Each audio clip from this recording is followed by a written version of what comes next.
Sa katarungang pambarangay, ang venue ay ang lugar kung saan dapat dalhin ang isang aksyon. Sa konteksto po ng katarungang pambarangay, itong aksyon na ito ay kaparehas nung salitang reklamo laban sa isang tao.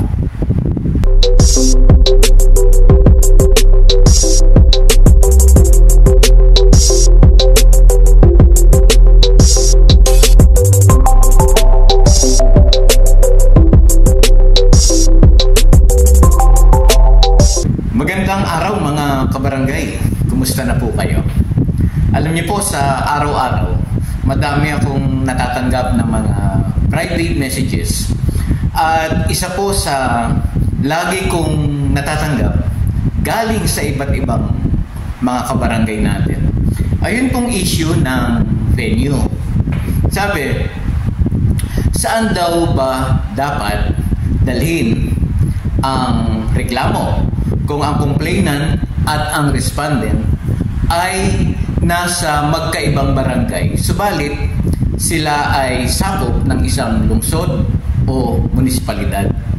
Kaya po naisipan ko na sa video ito, gumawa ulit ng isang educational video para po maipaliwanag muli ang rules on venue dito po sa katarungang pambarangay. Although nagawa ko na ito dati, pero for purposes ng ating mga bagong subscribers na ngayon pa lang nakita yung katarungang pambarangay channel, gagawa po ulit tayo ng video about venue. Kanina po mga kabarangay, na define ko na kung ano yung ibig sabihin ng venue.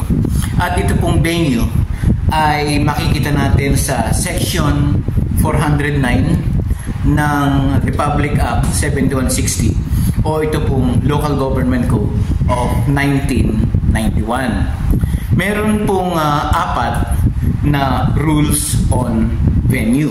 First rule, ito po ang sinasabi: ang sigalot sa pagitan ng mga tao na aktwal na naninirahan sa parehong barangay ay dadalhin para sa isang matiwasay na pag-aayos sa harap ng lupon ng nasabing barangay. Walang question po doon. Second rule, ang sabi po doon, yaong mga kasangkot na naninirahan sa iba't ibang barangay ng parehong lungsod o bayan ay dadalhin sa barangay kung saan ang inirereklamo o sino man sa mga inirereklamo ay aktwal na naninirahan sa pagpili ng nagrereklamo.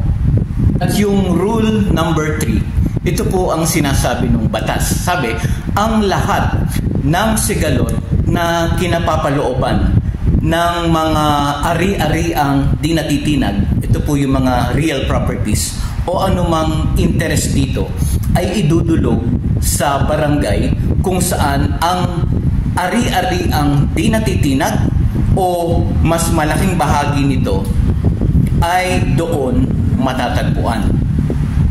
Ito pong number 4, sabi dito, yaong mga nagmula sa lugar ng hanap buhay kung saan ang magkabilang panig ay naglilingkod o sa isang institusyon kung saan ang mga panig ay nagpatala para mag-aral, ay dapat idulog sa barangay kung saan ang lugar ng trabaho o institusyon ay matatagpuan. Mga kabarangay, mga kapwa ko po, lupon tagapamayapa, ito pa yung gusto kong bigyan ng diin dito sa particular na video ito tungkol po sa venue. Sa section 409, itinakda dito ng tuntunin ang mga lugar kung saang barangay dapat dalhin ang mga pagtatalo.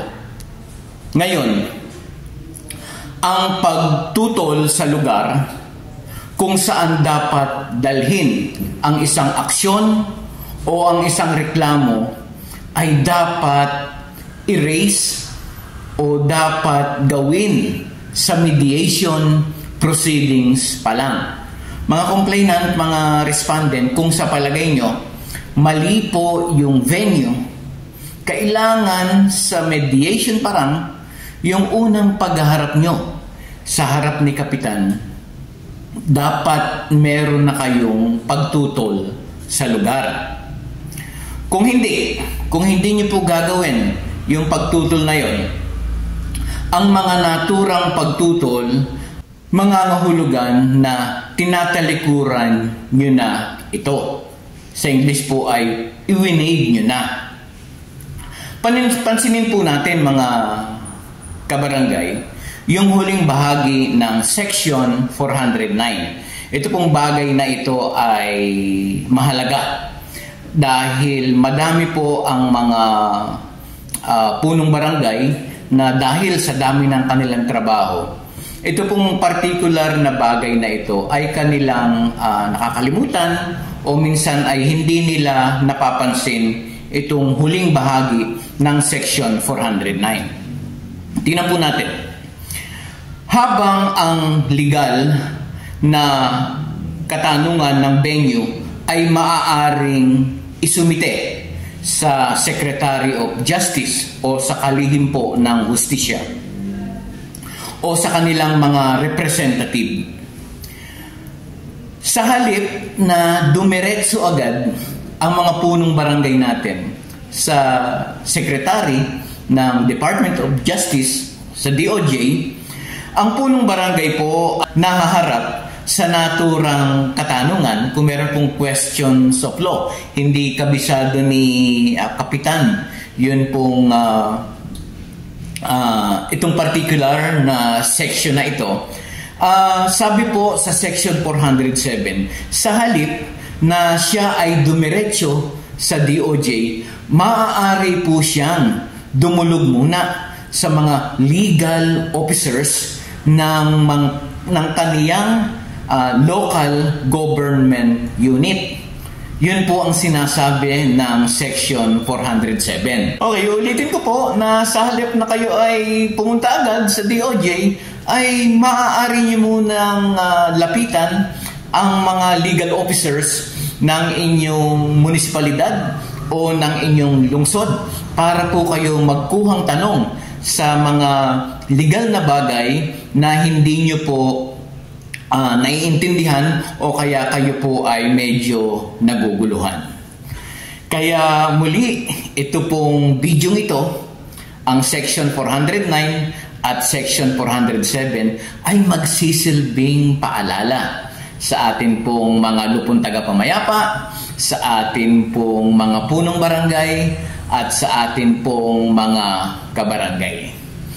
Kaya muli, ito po si Jeffrey.